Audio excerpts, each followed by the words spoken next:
실수가 없으신 하나님, 후회가 없으신 하나님, 우리를 하나님의 자녀로 부르시고 그리고 새동산 교회로 양질 충무교회로 우리를 불러주셨습니다. 이곳에서 오늘 마지막 예배를 드리는 우리 새동산 교회의 새로운 출발을 주님이 축복하셔서 또 당진에 있는 그 땅에서 하나님의 뜻을 이루는 거룩한 교회 되게 하여 주시옵소서. 하나님, 오늘 말씀 들을 때에 아버지의 음성 우리의 마음판에 새기게 하여 주시고 주님의 뜻이 무엇인지 깨달아 알아서 하나님께 영광을 올려드리는 거룩한 자녀들 되게 하여 주시옵소서. 감사드리며 우리의 생명이신 예수 그리스도의 이름으로 기도드립니다. 아멘. 교회의 목적은 하나님의 뜻을 이루어드리는 것인데, 오늘 본문의 사도 바울은 무엇이 하나님의 뜻인지 또 어떻게 하나님의 뜻을 이루어가는 것인지 그 방법에 대해서 설명하고 있습니다. 신약 성경에 보면 사도 바울은 13권의 이 서신서를 썼는데, 대부분 사도 바울이 쓴 서신서의 앞부분은 하나님이 주신 은혜가 뭐고 우리는 어떻게 구원받은 자가 됐고 또 우리의 위치와 자격과 우리가 누리는 신앙생활이 무엇인지 이론에 대해서 설명을 하고, 그리고 후반부에 가면 로마서도 11장까지는 이론이고 12장부터는 그러므로 형제들아 하나님의 자비하심으로 너희를 권한다 하면서 어떻게 살 것인지에 대해서 설명합니다. 오늘 갈라디아서도 전반부는 하나님이 우리에게 주신 자유가 뭔지 이론에 대해서 설명을 한다면, 후반부에 우리가 앞장인 갈라디아서 5장도 오직 성령의 열매는 사랑이라고 하면 오래 참음 자비하는 것 충성함이 절제다, 우리가 맺어야 될 열매에 대해서 설명을 한 후에, 그리고 오늘 6장에 와서 우리가 그 열매를 하나님이 기뻐하신 뜻을 어떻게 살아갈 것인지에 대해서 실천의 부분을 설명합니다. 갈라디아서는 사도 바울이 갈라디아 지역에 있는 성도들에게 쓴 편지인데, 그 당시에 갈라디아 성도들은 그들 안에 갈등이 있었습니다. 사도 바울은 이 갈등을 어떻게 해결할 것인가 말하면서 서로 짐을 지라라는 것으로 설명을 합니다. 오늘 우리가 사도 바울이 말한 서로 짐을 져가면 성령의 열매가 우리 안에서 드러나고 하나님의 역사가 우리에게서 나타날 것인데, 오늘 말씀을 들으면서 우리 모든 교회가 또 우리 모든 성도님들이 하나님 앞에서 서로 짐을 지우는 방법을 배우고, 그래서 하나님의 뜻을 이루는 거룩한 교회, 거룩한 성도들 되시기를 주님의 이름으로 축원합니다. 1절 말씀에 보면 무슨 범죄한 일이라는 단어가 나옵니다. 사람이 만일 무슨 범죄한 일이 드러나면, 여기 나오는 범죄한 일이라는 단어는 교회 안에서 서로 시기하고 질투하고 다툼하는 것, 그걸 넘어서서 도둑질하거나 아니면 거짓말하거나 이런 물리적인 죄도 다 포함하는 그러한 죄들을 말합니다. 이 작은 죄들을 저지르는 주체는 누구냐면 내가 그럴 수도 있고 내 옆에 있는 사람이 나를 힘들게 할 수 있는 그런 상황에서 사도 바울은 그때 어떻게 하느냐면 우리가 서로 짐을 져야 하고 그런 방법으로 그리스도의 법을 성취하라고 말씀합니다. 사람이 만일 무슨 범죄한 일이 드러나고 그때 어떻게 하느냐면 신령한 너희는 온유한 심정으로 그러한 자를 바로잡아야 하겠습니다. 우리 1절 말씀 한번 같이 읽어보겠습니다. 형제들아, 사람이 만일 무슨 범죄한 일이 드러나거든 신령한 너희는 온유한 심정으로 그러한 자를 바로잡고 너희 자신을 살펴보아 너도 시험을 받을까 두려워하라. 아멘. 우리가 다른 사람을 바로잡으려고 열심히 하는데, 왜냐하면 기독교는 변화의 종교이기 때문입니다.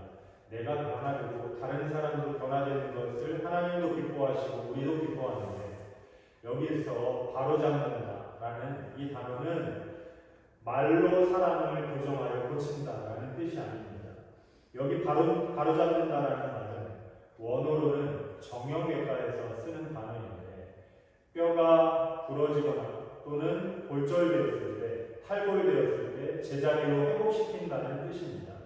어깨가 빠지거나 팔이 부러지면 우리는 이 팔에 뼈가 붙고 근육이 다시 살아나게 하기 위해서 팔에 깁스를 해서 어디에 거냐면 목에다 걸어둡니다.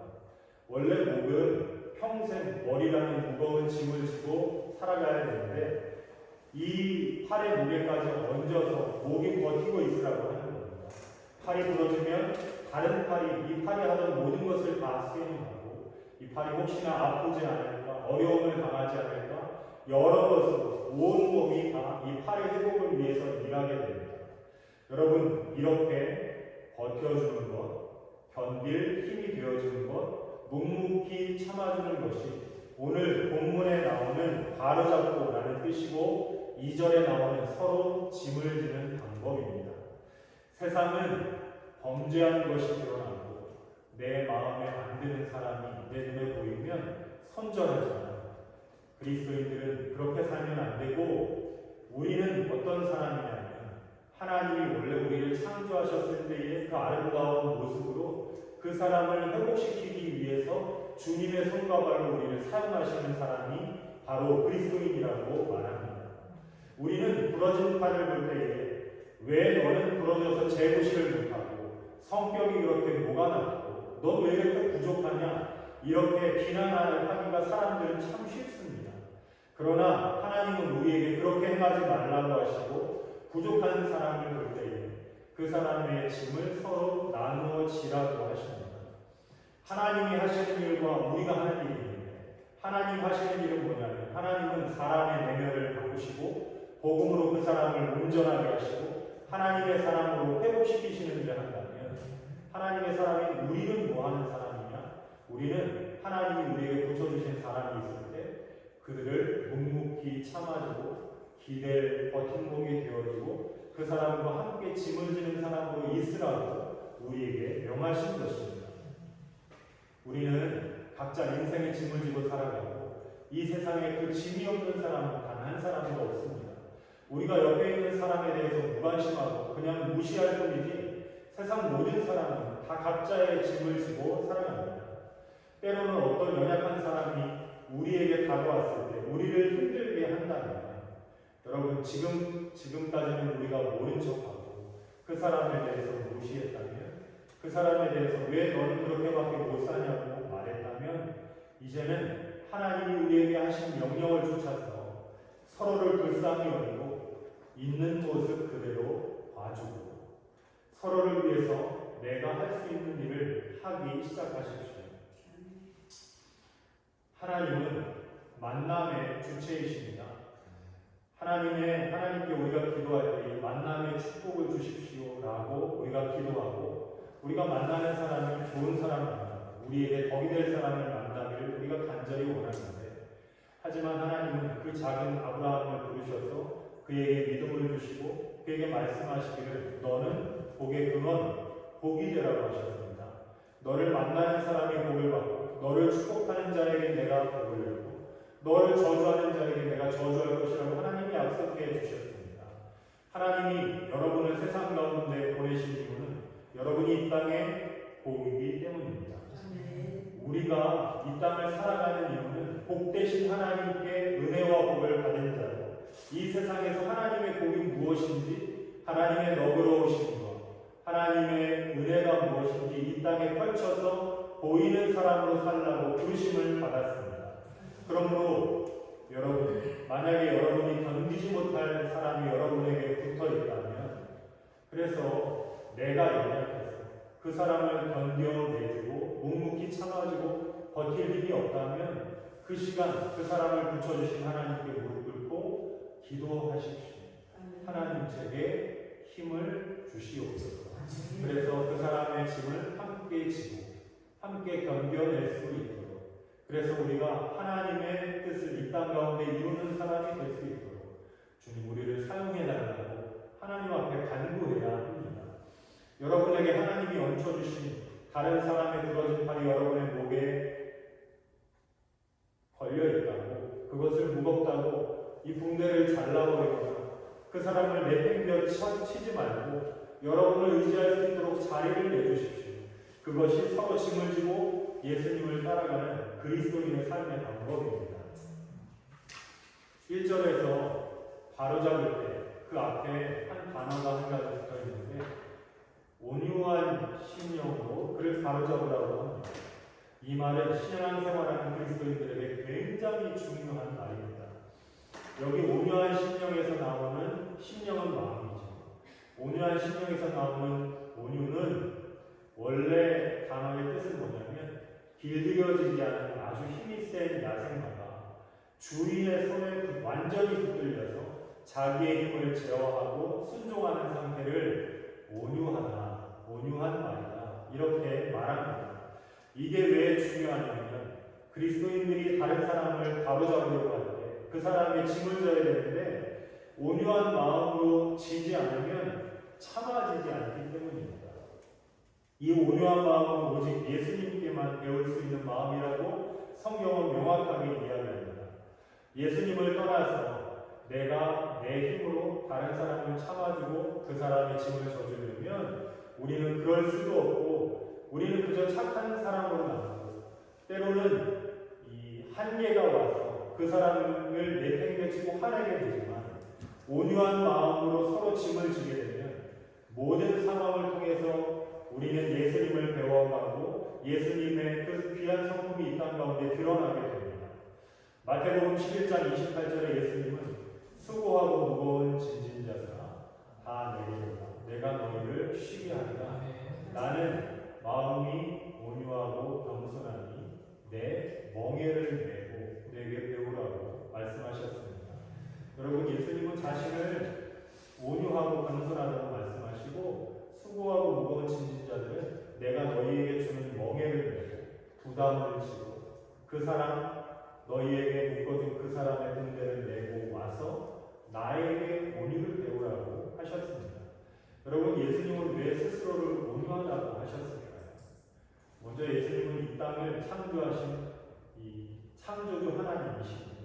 그 하나님의 아들이 하늘의 보좌를 버리고 하나님의 명령, 그분의 뜻을 품고 이 땅 가운데 내려오셨습니다.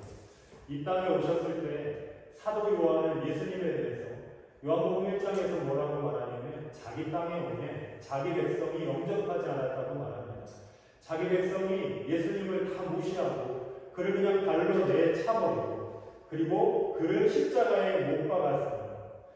예수님은 그때에 12군단이나 되는 천군 천사를 다 불러서 그들을 멸할 수 있었지만 그러지 않으셨습니다. 왜냐하면 하나님 아버지의 뜻이 아니었기 때문입니다. 하나님 아버지의 뜻은 예수 그리스도를 우리의 죄를 대속하기 위해서 십자가에 달려서 죽게 하시고 그가 살아나서 부활하심으로 예수님의 십자가를 보는 모든 사람은 예수님이 우리를 하나님이 정말 나를 사랑하시는 구나를 아는 사인으로 예수님이 그 사명을 감당하기를 원하셨습니다. 그래서 능력이 있으신 이 땅의 창조주이신 예수 그리스도께서 자신의 모든 능력을 다 하나님께 맡겨버리고 하나님의 손에 붙들려서 하나님의 뜻대로 하기로 결정한 그 온유함이 예수님의 특징이라고 성경은 말합니다. 예수님은 죽기까지 순종하셔서 우리에게 온유함을 보여주셨습니다. 여러분 원래 인간에게는 온유한 마음이 없습니다. 왜냐하면 온유함이란 나의 능력을 내려놓고 어떤 사람의 뜻에 자기를 다 내어드린 것을 의미하는데 우리가 가지고 있는 이 죄라는 것, 거짓말이나 도둑질하는 것이나 이것은 다 죄로 인해서 나타나는 열매일 뿐이고 정말 성경이 말하고 있는 죄는 뭐냐면 원래 하나님의 명령을 듣고 살던 인간이 하나님의 자리를 꿰차는 것을 죄라고 말합니다. 그 죄 때문에 죄로 인해서 나타나는 모든 열매들이 우리에게 드러나는 것입니다. 갈라디아서는 뭘 말하냐면 죄에 빠진 우리는 결정하는 모든 것이 죄로 인한 열매밖에 없다라는 것을 1, 2, 3장에서 말합니다. 그런데 예수님이 이 땅에 오셔서 우리에게 구원을 허락하심으로 그때부터 우리에게 선택권이 주어졌다고 말합니다. 그 선택권은 뭐냐면 이제 내 뜻대로 사는 내 소욕과 이것을 육체의 소욕이라고 말하고 하나님 아버지의 뜻대로 사는 성령의 소욕 둘 중에 이 두 가지 중에 선택을 할 수 있는 기회가 우리에게 주어졌다고 말합니다. 그래서 갈라디아서 5장 13절 말씀에는 형제들아 너희가 자유를 위하여 부르심을 받았으나 이 자유를 육체의 기회로 삼지 말고 오직 사랑으로 서로 종노릇하라. 성령의 소욕을 따라 살아라. 하나님의 뜻을 항상 선택하며 살라고 우리에게 명령합니다. 예수님으로 생명을 얻은 여러분들은 이제 죄 때문에 항상 죄밖에 선택할 수 없었던 여러분이 이제 육체의 소욕과 성령의 소욕을 선택할 수 있는 선택권이 여러분에게 특별하게 주어졌습니다. 하나님은 예수님을 우리에게 보내주실 때 예수님을 보는 자는 다 구원을 받는다. 구원자로만 주신 것이 아니고 한번 따라해 보겠습니다. 예수님은 모델이시다.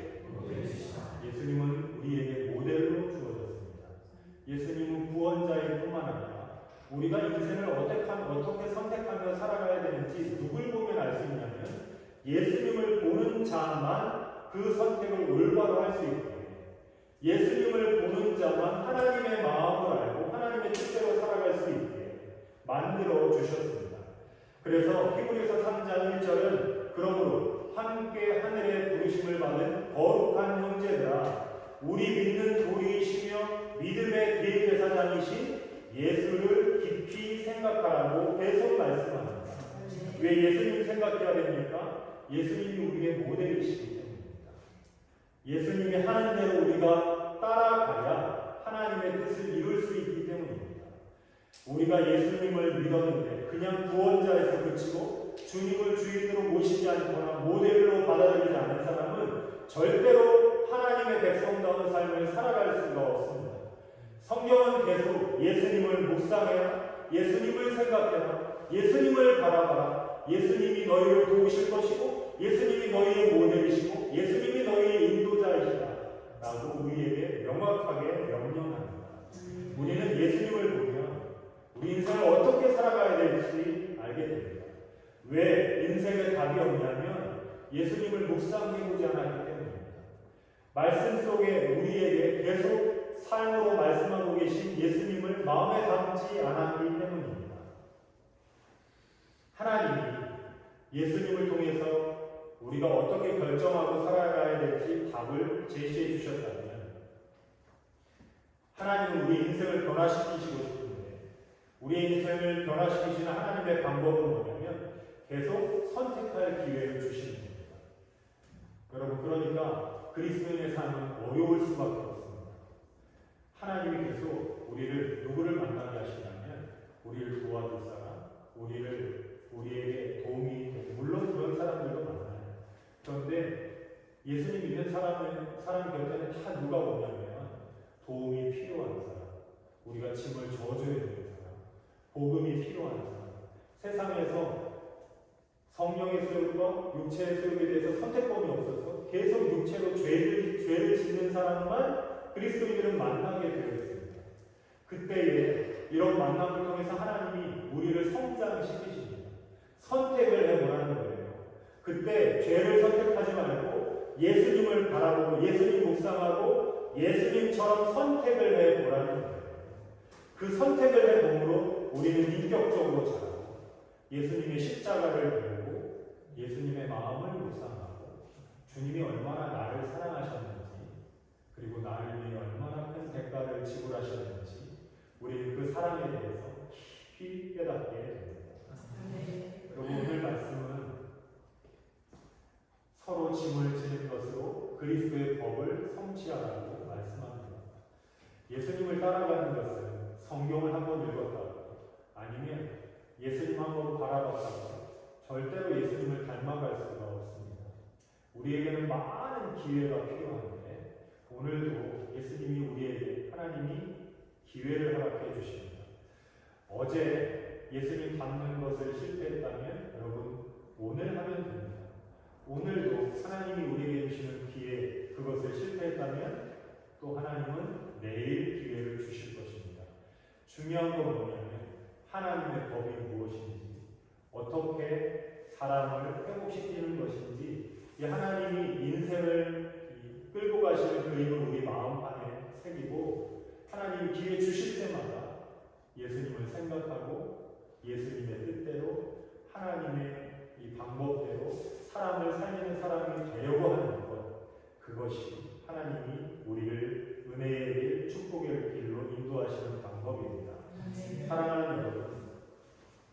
만약에 여러분이 하나님이 여러분에게 맡겨주신 죄밖에 답이 없는 사람들이 여러분 곁에 붙어 있다면, 그래서 여러분이 예수님 때문에 여러분이 지지 않아도 될 짐인데 그것을 지금 지고 있다라고 생각된다면, 그렇게 애쓰고 노력하는 여기 계신 모든 분들을 주님의 이름으로 축복합니다. 여러분의 인생에 복이 있을 것입니다. 여러분을 통해서 분명히 예수님의 성품이 드러나게 될 것이고, 여러분의 인생은 시간을 가면 갈수록 하나님의 사랑이 더 깊이 느껴져서 그냥 아침에 눈 뜨면서 하나님의 사랑에 감사하는 그런 축복의 인생이 되게 될 것입니다. 여러분도 포기하지 마시고, 어제 안 됐다면 오늘 하시고, 오늘 안 됐다면 내일 하나님 뜻대로 순종하는 거룩한 주님의 백성들 되시기를 주님의 이름으로 축복합니다. 여러분의 인생의 마지막에 정말 온유하신 예수님과 같은 모습이 바로 여러분의 모습이 되어서 하루하루 여러분을 통해서 많은 어려운 자들이 회복되고 바로 잡혀지고, 여러분을 통해서 온유하신 예수님의 모습을 보고 이 땅에 예수 향기를 거룩하게 드러내는 거룩한 하나님의 자녀들로 매일매일 승리하시기를 주님의 이름으로 축원합니다. 네, 기도하겠습니다. 하나님 은혜를 감사합니다. 우리를 하나님의 자녀, 하나님의 백성으로 불러주심을 감사합니다. 이곳에 모인 우리를 거룩하게 하여 주시옵소서. 사제백 제5장 믿고 하나님의 능력으로 강건하게 하여 주시고, 주님의 성령으로 충만한 은혜의 백성 되게 하여 주시옵소서. 서로 짐을 지라고 하셨사오니 이 짐을 지기로 결단한 모든 백성에게 지혜와 성령으로 충만하게 하셔서 하나님의 뜻을 이루는 예수 향기 드러나게 하여 주시옵소서. 감사드리며 우리의 생명이신 예수 그리스도